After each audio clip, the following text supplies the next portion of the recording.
రక్షకుని జన్మస్థలమా యూదయ బెత్లెహేమా, రక్షకుని జన్మస్థలమా యూదయ బెత్లెహేమా, ఆరాధనలకు ఆరంభమా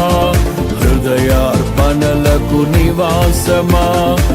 ఆరాధనలకు ఆరంభమా హృదయార్పణలకు నివాసమా, ఎందుకో ఇంత భాగ్యము దాచి ఉంచే ప్రభు నీ కోసము, ఎందుకో ఇంత భాగ్యము దాచి ఉంచే ప్రభు నీ కోసము,